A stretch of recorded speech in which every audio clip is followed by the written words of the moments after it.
Attitude या तो rationalisations दिखते हैं। Disregards for the needs of monitoring या तो reducing the related risk to misappropriations of an assets,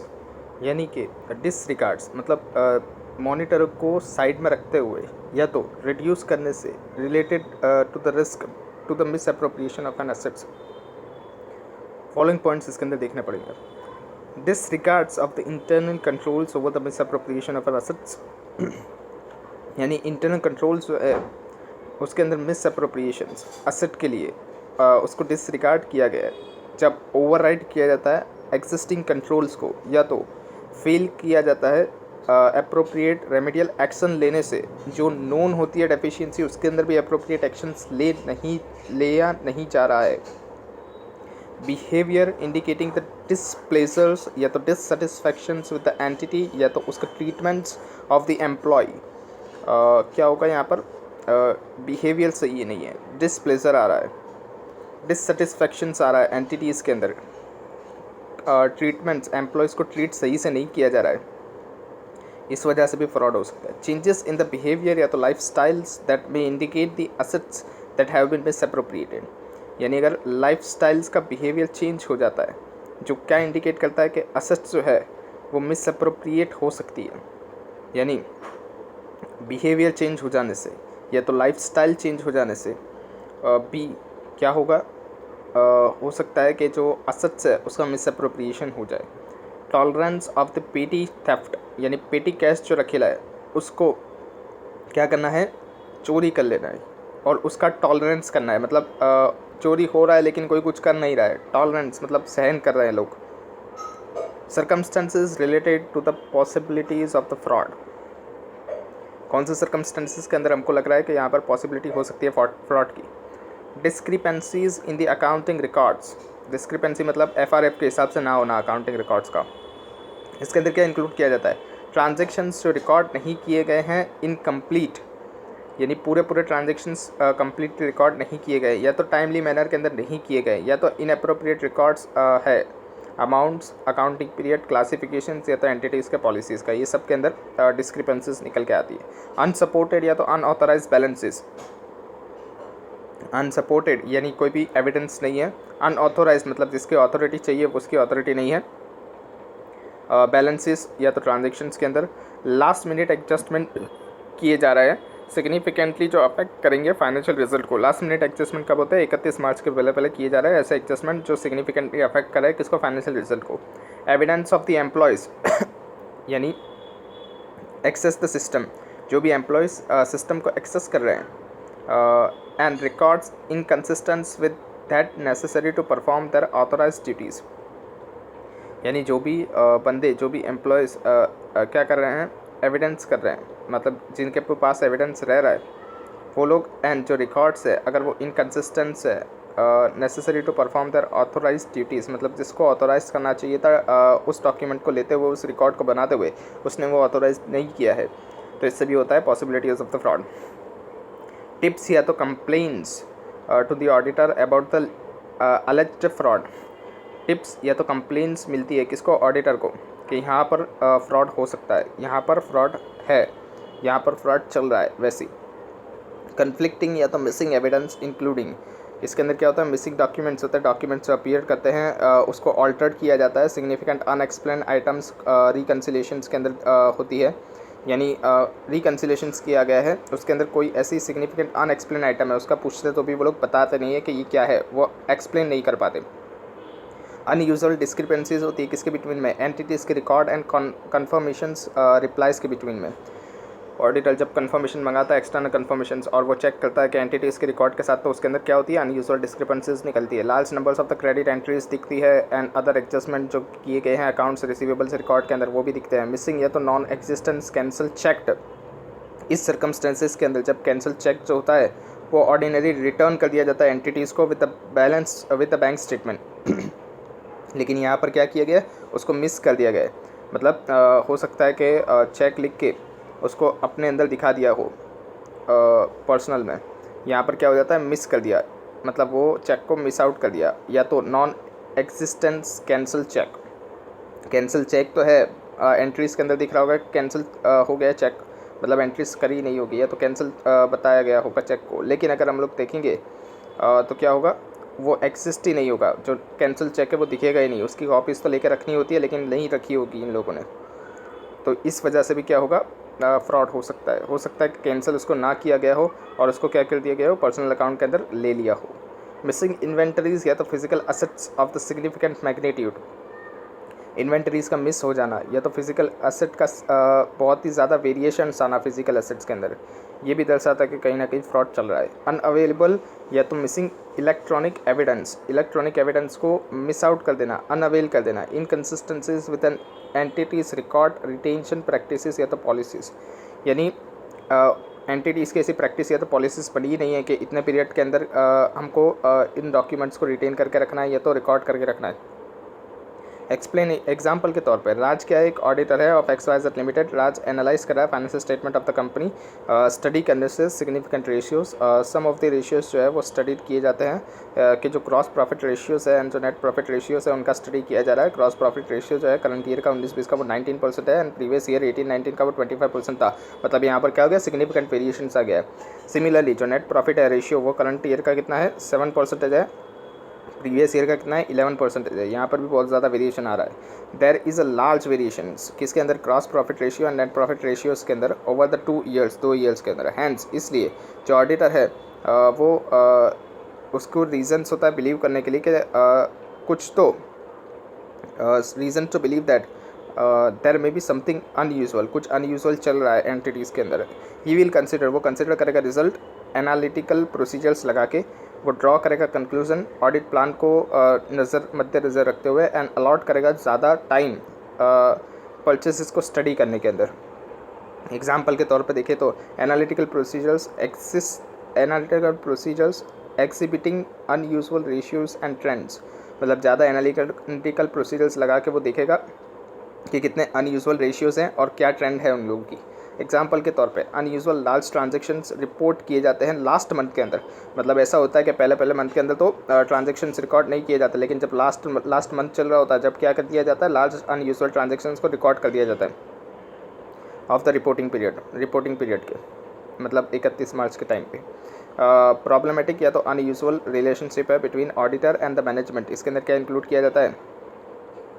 दोनों के बीच में बहुत ही झगड़े चल रहे हैं। Denial access to the records, auditor को रिकॉर्ड देखने नहीं दिया जाता, उसको डिनाई किया जाता है। फैसिलिटेट्स या तो सर्टेन एम्प्लॉयज़, कस्टमर्स, वेंडर्स या तो other from whom the audit evidence might be sorted, मतलब इन लोगों से बात भी करने नहीं दी जाती क्योंकि इन लोगों से ऑडिटर क्या निकालता है, ऑडिट एविडेंस निकालता है, तो उसके लिए डिफिकल्ट होता था ऑडिट एविडेंस निकालना। अनड्यू टाइम प्रेशर्स, उसके ऊपर प्रेशर लगाया जाता है कि आपको इतने टाइम में ही क्या करना है, ख़त्म कर देना है ऑडिट। और मैनेजमेंट के ऊपर भी प्रेशर लगाया जाता है, टाइम का प्रेशर लगाया जाता है रिजॉल्व करने के लिए कॉम्प्लेक्स एंड कंटेंटियस इश्यूज़, यानी मैनेजमेंट के ऊपर भी प्रेशर रखा जाता है कि मैनेजमेंट क्या करे, सॉल्व कर दे कॉम्प्लेक्स एंड कंटेंटियस इश्यूज़, मतलब जिसके अंदर बहुत ज़्यादा बड़े ट्रांजेक्शन्स है और बहुत ज़्यादा कॉम्प्लेक्सिटी है, उस वैसे इश्यूज़ को जो कोर्ट मोड में भी चल रहा है तो उसको भी इश्यू कर दिया जाए, ऐसा प्रेशर लगाया जाता है किसके ऊपर, मैनेजमेंट के ऊपर। Unusual delay is by the entities in providing the requested informations, auditor information मांग रहा है लेकिन ऑडिटर को इन्फॉर्मेशन देने के अंदर एंटिटी क्या कर रही है, डिले कर रही है। Unwillingness to the facilitates the auditor access, auditor को एक्सेस नहीं दिया जा रहा है किसका, की इलेक्ट्रॉनिक फाइल्स का, या for testing through the use of the computer assisted audit techniques, deny किया जा रहा है access to the key IT operations के अंदर, स्टाफ एंड फैसिलिटेट्स के स्टाफ्स एंड फैसिलिटेट्स के अंदर, मतलब जो भी IT संभाल रहा है, जो भी बंदा IT संभाल रहा है उसके स्टाफ से भी बात करने की मौका नहीं दिया जाता, उनको भी उनके लिए भी एक्सेस डिनाई कर दिया जाता है ऑडिटर को। ऑडिटर मतलब उनसे भी बात नहीं कर पाएगा, उसको डिनाई कर दिया गया है। एंड फैसिलिटेट्स इसके अंदर इंक्लूड किया जाएगा security operations and system development personals, यानी securities operations and system development जो भी IT के रिलेटेड में ये स्टाफ लोग संभाल रहे होंगे, इनको भी बात नहीं करने दिया जाएगा ऑडिटर को। एंड अनविलिंगनेस टू ऐड या तो रिवाइज द डिस्क्लोजर, मैनेजमेंट चाहता ही नहीं है कि वो ऑडिटर ने जो बोला है कि ऐड कीजिए या रिवाइज़ कीजिए डिस्क्लोजर्स को फाइनेंशियल स्टेटमेंट्स के, तो मैनेजमेंट क्या करता है, मैनेजमेंट अनविलिंग है, मतलब चाहता ही नहीं है कि वो ऐड करे या रिवाइज़ करे डिस्क्लोज़र को। ये ज़्यादा ताकि वो क्यों बोल रहा है कि आप ऐड करिए या रिवाइज़ करिए डिस्क्लोज़र को, ताकि ज़्यादा कंप्लीट लगे वो एंड अंडरस्टैंडेबल रहे किसको, यूज़र्स को,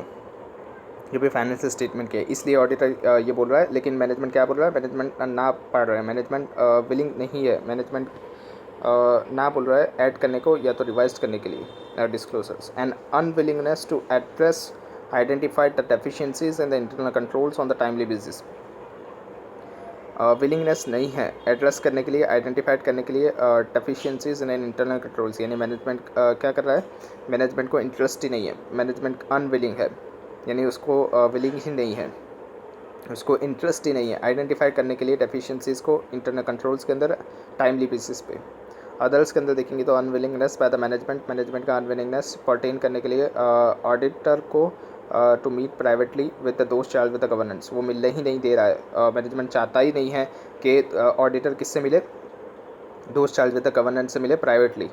अकाउंटिंग पॉलिसीज़ जो है वो appear to be variance, accounting policies जो है वो वेरिएंस कर रही है किससे, इंडस्ट्रियल नॉर्म से, यानी दोनों के अंदर डिफरेंस है। इंडस्ट्रियल नॉर्म्स के अंदर जो अकाउंटिंग पॉलिसीज़ फॉलो की जा रही है और जो एंटिटीज़ फॉलो करके बैठी है, दोनों में वेरिएशंस है। Frequent changes in the accounting estimates, बहुत सारे चेंजेस किए जा रहे हैं अकाउंटिंग एस्टिमेट्स के अंदर। Do not appear the result from the change circumstances, मतलब ये जो चेंजेस जो हो रहे हैं, frequent changes in the accounting estimates, accounting estimates में फ्रीक्वेंट चेंजेस हो रहे हैं, लेकिन जो एंटिटी है वो ये चेंजेस को कर ही नहीं रही है, मतलब वो चेंजेस कर ही नहीं रही है, वो तो ओल्ड जो अकाउंटिंग एस्टिमेट्स है उसी को फॉलो कर रही है,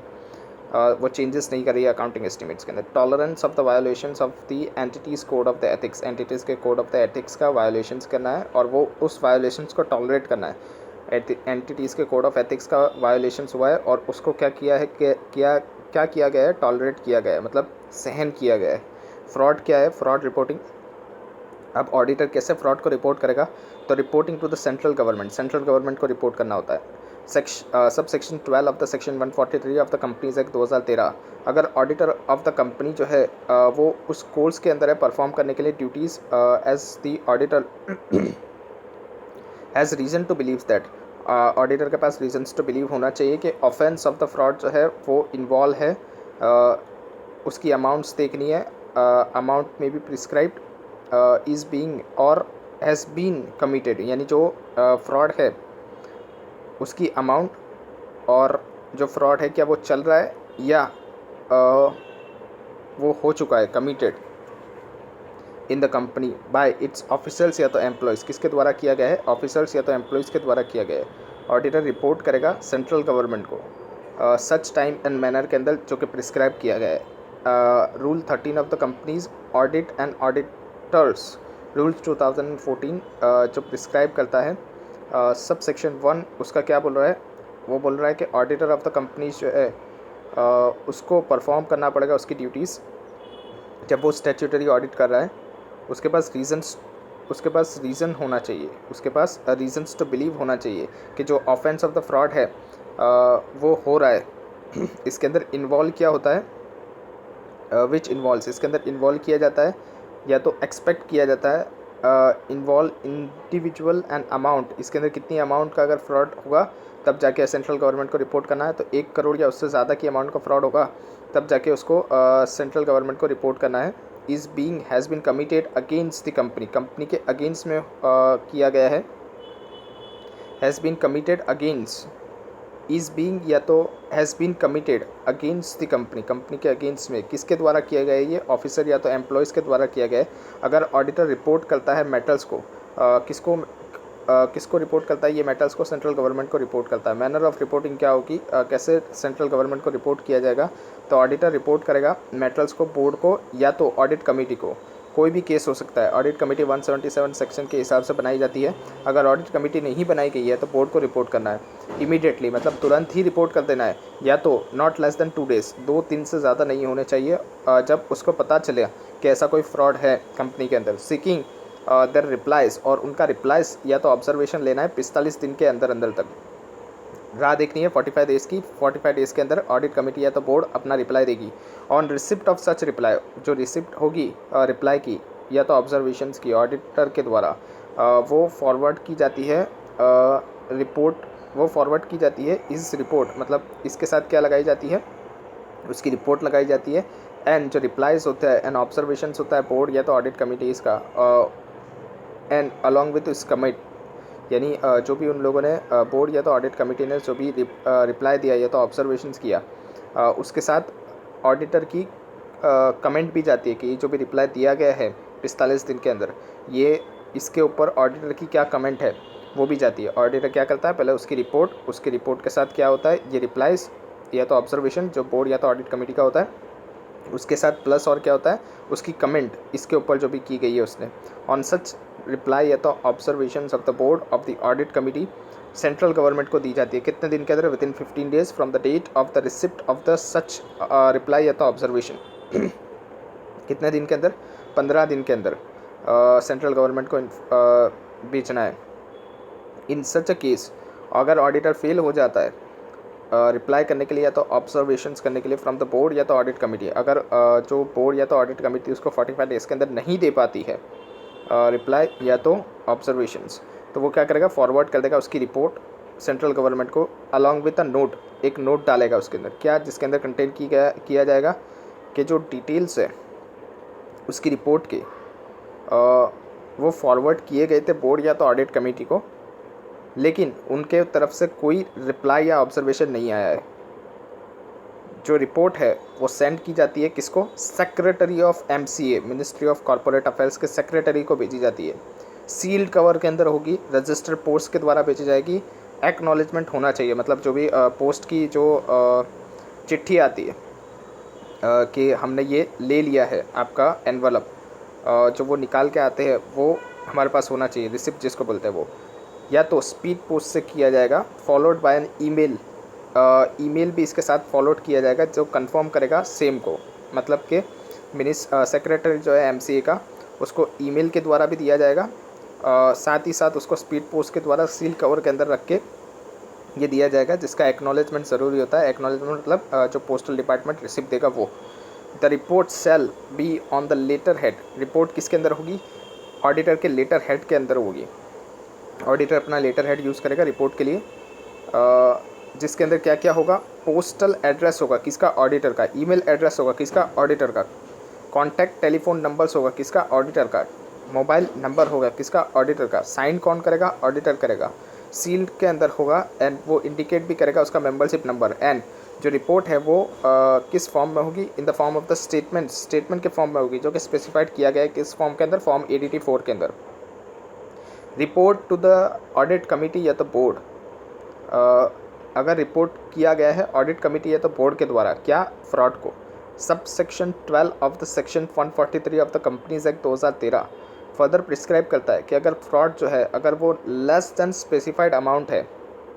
यानी यहाँ पर क्या था, reporting to the audit committee या तो बोर्ड, यानी ऑडिटर क्या करेगा, ऑडिटर रिपोर्ट करेगा किसको, ऑडिट कमेटी को या तो बोर्ड को। ये कब करेगा वो, जबकि जो अमाउंट स्पेसिफाइड की गई है वो कितनी होगी, लेस देन 1 करोड़ होगी, मतलब वहाँ पर क्या था 1 करोड़ से ज़्यादा होगी तो सेंट्रल गवर्नमेंट, 1 करोड़ से कम होगी तो कौन होगा, किसको रिपोर्ट करना है, ऑडिट कमेटी को या तो बोर्ड को।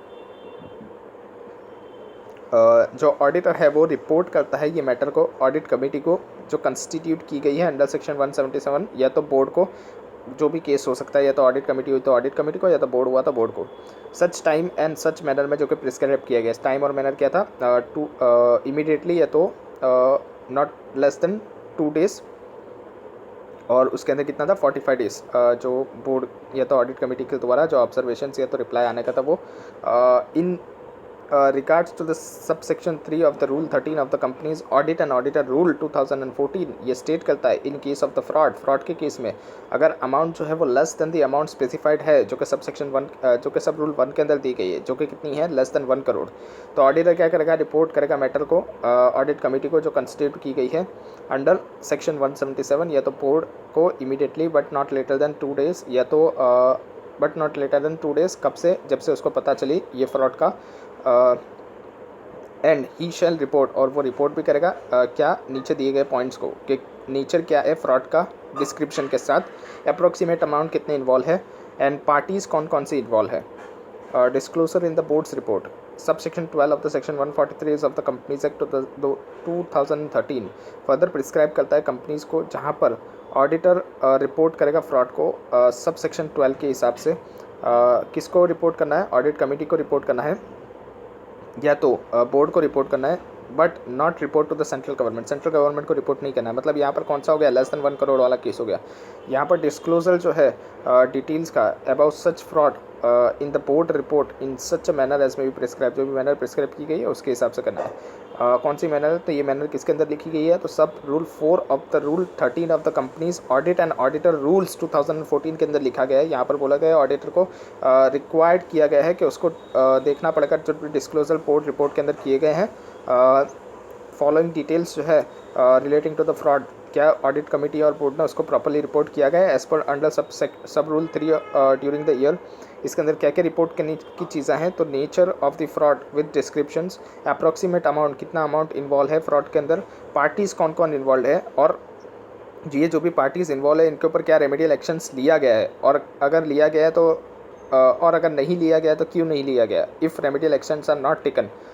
तो क्यों नहीं लिया गया, वो सब चीज़ें देखनी पड़ेगी ऑडिटर को.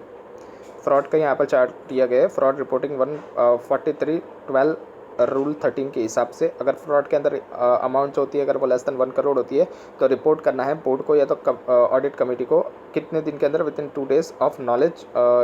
रिपोर्ट करना है. फॉलोइंग मैटर्स, कौन सी मैटर होगी, तो nature of the fraud description के साथ अप्रोक्सीमेट अमाउंट जितनी भी इन्वॉल्व है एंड द पार्टीज जो भी इन्वॉल्व है.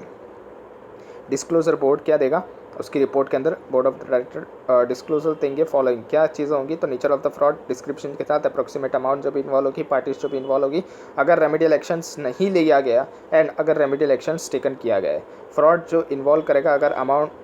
ग्रेटर देन 1 करोड़ होगी, 1 करोड़ या तो उससे ज़्यादा होगी, 1 करोड़ या तो 1 से ज़्यादा होगी. यहाँ पर क्या था, लेस देन 1 करोड़ था, और यहाँ पर क्या है 1 करोड़ या तो उससे ज़्यादा, 1 करोड़ भी हो तो भी सेंट्रल गवर्नमेंट को रिपोर्ट कर देना है. फॉलोइंग मैटर कौन सी, within 2 days of the knowledge, जब से उसको पता चली फ्रॉड की, रिपोर्ट करना है बोर्ड या तो ऑडिट कमेटी को. सीकिंग द रिप्लाई, रिप्लाई कितने दिन में लेना है, 45 दिन के अंदर रिप्लाई लेना है. रिप्लाई ऑब्जर्वेशन रिसीव किया जाता है with in the stipulated time के अंदर. और ये सारी चीज़ें किसको फॉरवर्ड करनी है, कौन सी चीज़ें होगी, तो फॉरवर्ड रिपोर्ट उसके साथ जाएगा, रिप्लाई ऑब्जर्वेशंस कमेंट्स जो भी ये रिप्लाई या तो ऑब्जर्वेशन के ऊपर है किसको, सेंट्रल गवर्नमेंट को. कितने दिन के अंदर, 15 दिन के अंदर. रिसिप्ट ऑफ सच रिसिप्ट या तो ऑब्जर्वेशंस, जब भी उसको रिसिप्ट या तो ऑब्जर्वेशन मिली है बोर्ड या तो ऑडिट कमेटी के द्वारा उसके 15 दिन के अंदर अंदर भेज देना है. Reply observations not received with in the stipulated time, अगर रिप्लाई या तो ऑब्जर्वेशन नहीं मिलता बोर्ड या तो ऑडिट कमेटी के द्वारा तो क्या क्या चीज़ उसको भेजनी है, तो फॉरवर्ड रिपोर्ट भेजनी है, उसके साथ नोट भेजनी है जहाँ पर कंटेन करेगा वो डिटेल्स के उसने तो भेजा था सब रिपोर्ट्स, लेकिन सामने से रिप्लाई नहीं आया, फेल हो गया है वो रिसीव करने के लिए. एनी रिप्लाई या तो observations to the central government. Safeguard to act fraud reporting by the auditor if it is done in a good way. ये सेफगार्ड कर देगा ऑडिटर को अगर वो ये सारी चीज़ें फॉलो करके भेजता है तो. It state that no duty, auditor की कोई ड्यूटी नहीं होती जब ऑडिटर ऑफ द कंपनी में subject sales be regarded as having been contravened by the reasons. यहाँ पर बोला गया है कि फर्स्ट रिस्पॉन्सिबिलिटी तो मैनेजमेंट की होती है, ऑडिटर तो बाद में रिस्पॉन्सिबल होता है फ्रॉड को पकड़ने के लिए. इट इज़ वेरी इंपॉर्टेंट, लेकिन अगर फ्रॉड है तो ऑडिटर को फ्रॉड पकड़ना चाहिए, वरना वो लायबल हो जाएगा. यहाँ पर नीचे लायबिलिटीज़ बताई गई है. It is very important to note that, ये बहुत ही ज़रूरी है हमको नोट करना कि जो भी प्रोविज़न है वो अप्लाई होगा मुटाडिस मुटेंडिस, मतलब सिमिलरली जो लिखा है वो पूरा वैसा ही अप्लाई होगा. किसको, कॉस्ट ऑडिटर को, सेक्रेटरियल ऑडिटर को, during the performance of his duties under section 148 and section 204 respectively. अगर ऑडिटर कॉस्ट अकाउंटेंट या तो कंपनी सेक्रेटरी इन प्रैक्टिस अगर कंप्लाई नहीं करते हैं इस प्रोविज़न को of the sub sections 12 e shall, तो उन लोगों को क्या करना पड़ेगा. अगर लिस्टेड कंपनी हुई तो उन लोगों को पेनल्टी लगेगी 5 लाख रुपए की, एंड अगर अदर कंपनी हुई तो वो लोग लायबल होंगे पेनल्टी के लिए. कितना है, 1 लाख रुपए. कौन, सीए हो गया, सीएस हो गया, सीए हो गया, कॉस्ट ऑडिटर हो गया, या तो कौन हो गया, और कंपनी सेक्रेटरी हो गया, CS हो गया। Reporting on the fraud already detected and reported, मतलब यहाँ पर क्या हो गया, पहले से डिटेक्ट करके रखा है किसने, मैनेजमेंट या तो ऑडिट कमेटी ने, अब उसका भी रिपोर्टिंग करना होगा। तो auditor shall apply, auditor apply करेगा प्रोफेशनल स्केप्टिसिज्म, इवेल्यूएट करने के लिए, वेरीफाई करने के लिए फ्रॉड को जो कि हुआ है, आइडेंटिफाइड या तो डिटेक्ट किया गया है सारे रेस्पेक्ट के अंदर मैनेजमेंट के द्वारा, या तो थ्रू द कंपनीज विजिलेंस, या तो विसल ब्लोअर मैकेनिज़म्स के थ्रू। विसल ब्लोअर मैकेनिज़्म मतलब उड़ती उड़ती अफवाह आती है और उससे पकड़ाता है, so that the distinctions can be clearly with respect to the fraud, ताकि डिस्टिंक्शन करा जा सके फ्रॉड का। आइडेंटिफाइड एंड डिटेक्ट करना है मैटर को जो भी रेस्ट किए गए हैं ऑडिटर के द्वारा, विस दोस्त आइडेंटिफाइड या तो डिटेक्ट करना है कंपनीज़ के द्वारा, यानी दोनों के आइडेंटिफिकेशन और डिटेक्शन देखना है, कंपनी अपने रीत से करेगी और ऑडिटर अपने रीत से डिटेक्ट करेगा through it's internal control mechanism. Since जो रिपोर्टिंग ऑफ द फ्रॉड होता है अंडर सेक्शन 143(12) वो रिक्वायर्ड करता है even by the cost auditor, ये सिमिलर मुटेंडिस लगता है किसको, कॉस्ट ऑडिटर को भी लगता है, सेक्रेटरी और ऑडिटर ऑफ द कंपनीज को भी लगता है। It is possible that the suspected offence, ये हो सकता है कि जो सस्पेक्टेड ऑफेंस जिसके अंदर इन्वॉल्व किया गया है फ्रॉड, वो रिपोर्ट किया जाए किसके द्वारा, मैनेजमेंट या तो ऑडिट कमेटी के द्वारा, even before the auditor, auditor के पहले ही वो लोग रिपोर्ट करते हैं इसको। Become aware of the fraud, जब भी वो लोग अवेयर हो गए इस फ्रॉड से, if suspected offence of the fraud has been reported under section 143(12) by such other persons and the auditor become aware, और ऑडिटर को अवेयर हुआ कि ऐसा कोई सस्पेक्टेड फ्रॉड इन्वॉल्व, ऐसा कोई सस्पेक्टेड ऑफेंस है जिसके अंदर इन्वॉल्व है फ्रॉड, तो he need not report the same since he has not per se identified the suspected offence या तो फ्रॉड। अगर ऑडिटर आइडेंटिफाइड नहीं कर पाता सस्पेक्टेड फ्रॉड या तो ऑफेंस को, तो उसको रिपोर्ट करने की ज़रूरत नहीं है, लेकिन अगर वो आइडेंटिफाई कर लेता है तो उसको रिपोर्ट करना पड़ेगा। However in such a case the fraud जो है वो इन्वॉल्व करता है, या तो एक्सपेक्ट किया जाता है टू इन्वॉल्व इंडिविजुअल, मतलब इसके अंदर ऊपर में क्या था कि ऑडिटर को अपने से देखना है, अगर ऑडिटर फाइंड आउट कर पाता है तो ऑडिटर को रिपोर्ट कर देना है, भले ही मैनेजमेंट या तो ऑडिट कमेटी ने रिपोर्ट किया गया, लेकिन अगर ऑडिटर फाइंड आउट नहीं कर पाता तो ऑडिट कमेटी और बोर्ड ने तो रिपोर्ट कर ही दिया, तो अभी ज़रूरत नहीं है ऑडिटर को रिपोर्ट करने के लिए। However in case of the fraud के केस के अंदर जो इन्वॉल्व करता है विच इन्वॉल्व्स या तो expected to involve the individual, जिसके अंदर इन्वॉल्व होता है या तो एक्सपेक्टेड इन्वॉल्व किया जाता है इंडिविजुअल को, जहाँ पर अमाउंट जो है वो 1 करोड़ या तो उससे ज़्यादा होती है, तो ऑडिटर रिव्यू करेगा, स्टेप्स लेगा जो भी टेकन आउट किए गए थे, मतलब जो भी स्टेप्स मैनेजमेंट या तो दोस्त चाइल्ड विद द गवर्नेंस ने लिए गए हैं उसको वो क्या करेगा, रिव्यू करेगा कि उन लोगों ने सही से फ्रॉड को आइडेंटिफाई तो किया गया ना, डिटेक्ट तो किया गया ना, with respect to the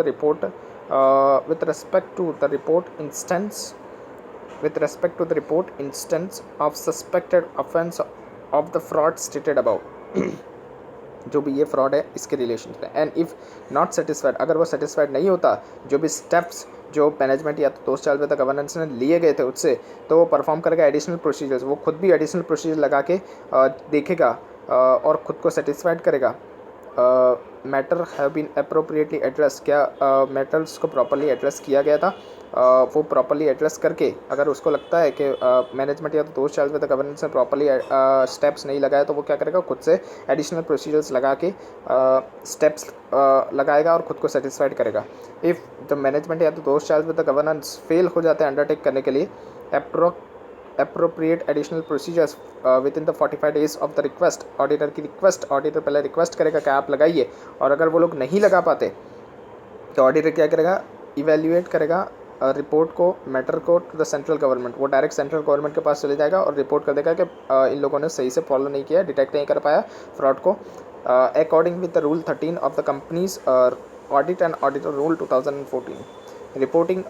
under the companies auditor report ordinance 2020, CARO 2020 की बात हो रही है यहाँ पे। ऑडिटर को रिक्वायर्ड होता है रिपोर्ट करने के लिए, क्लॉज कौन सा है, 11 of the para 3 of the companies auditors report 2020, इसके अंदर ऑडिटर को रिपोर्ट करना पड़ता है जो भी फ्रॉड जो भी मैनेजमेंट ने डिटेक्ट किए तो आइडेंटिफाइड किए गए हैं, whether any fraud by the company और any fraud on the company, इसमें दोनों चीज़ें कवर हो जाती है कि कंपनी के ऊपर फ्रॉड या तो कंपनी के द्वारा फ्रॉड हैज़ बीन नोटिस्ड या तो रिपोर्टेड ड्यूरिंग द ईयर। अगर आंसर यस आता है तो नेचर और अमाउंट उसका कितना इन्वॉल्व है उसको इंडिकेट करना होता है यहाँ पर। ऑडिटर रिक्वायर्ड करता है रिपोर्ट करने के लिए वेदर कोई भी report whether any report under section 12 of whether any report under subsection 12 of the section 143 of the Companies Act has been filed by the auditor. Auditor जो है वो उसको रिक्वायर्ड होता है रिपोर्ट करने का कि जो रिपोर्ट है मतलब जो सेंट्रल गवर्नमेंट को रिपोर्ट करना है या ऑडिट कमेटी या बोर्ड को रिपोर्ट करना है वो किया गया है ऑडिटर ने, उसका आंसर यहाँ पर उसको देना पड़ता है ADT4 फॉर्म ADT4 के अंदर जो किया जाता है as prescribed under the rule 13 of the companies audit and the auditor rules 2014 with the central government and whether the auditor has considered the whistle blower complaints. और ऑडिटर को अगर कोई विसल ब्लोअर कंप्लेंट्स मिलती है तो क्या उसने उसको कंसिडर किया है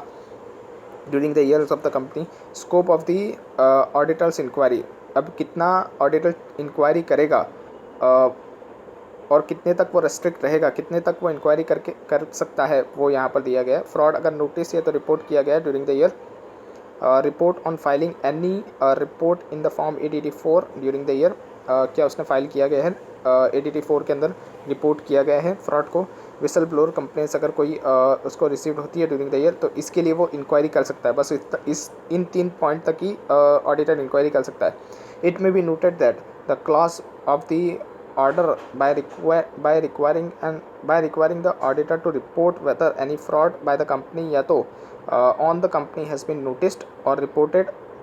does not relieve the auditor from the responsibility to consider the fraud and the errors in an audit of the financial statements।